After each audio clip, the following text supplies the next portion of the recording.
باپ اور بیٹے اور روح القدس کے نام میں آمین۔ خدا نے داؤد کی نسل میں سے یسوع کو ایک مخلص مابعوث کیا۔ ہمارے لیے آج کی تلاوت رسولوں کے اعمال اس کا 13واں باب اور اس کی 13ویں آیت سے لے کر 25ویں آیت تک۔ اب پولس اور اس کے ساتھی پافس سے جہاز پر روانہ ہو کر پنفولیا کے پرجا میں آئے، اور یوحنا ان سے جدا ہو کر یروشلم کو واپس چلا گیا، اور وہ پرجا سے چل کر پسیدیا کے انطاکیہ میں پہنچے اور سبت کے دن عبادت خانے میں جا بیٹھے، اور تورات اور اصحاف انبیاء کے پڑھنے کے بعد عبادت خانے کے سرداروں نے انہیں کہلا بھیجا کہ اے مردو بھائیو، اگر لوگوں کی نصیحت کے لیے تمہارے دل میں کوئی بات ہو تو کہو۔ پس پولس کھڑا ہو گیا اور ہاتھ سے اشارہ کر کے کہنے لگا، اے اسرائیلی مردو اور اے خدا ترسو سنو۔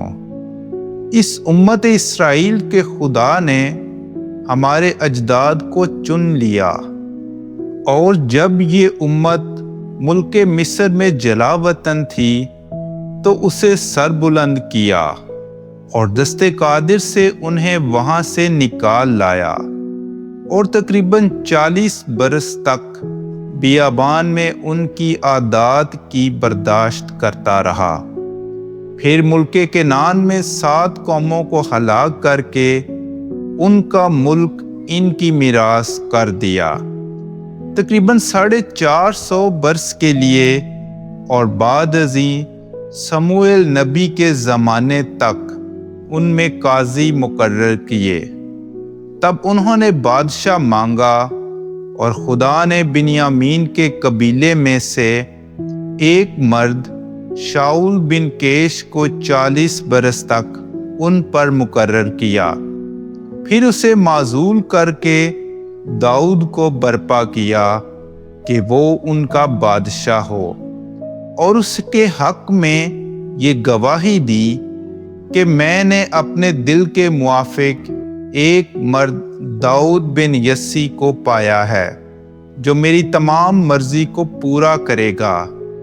اسی کی نسل میں سے خدا نے اپنے وعدے کے مطابق اسرائیل کے لیے ایک مخلص یعنی یسوع کو مابعوث کیا۔ اس کے آنے سے پہلے ہی یوحنا نے تمام امت اسرائیل کے سامنے توبہ کے استباغ کی منادی کی، اور جب یوحنا اپنا دور پورا کرنے کو تھا تو اس نے کہا، تم مجھے کیا سمجھتے ہو؟ میں وہ نہیں، بلکہ دیکھو میرے بعد وہ آتا ہے جس کے پاؤں کی جوتی کا تسمہ کھولنے کے میں لائق نہیں۔ پاک کلام کے پڑھے اور سنے جانے پر خدا کی برکت ہو۔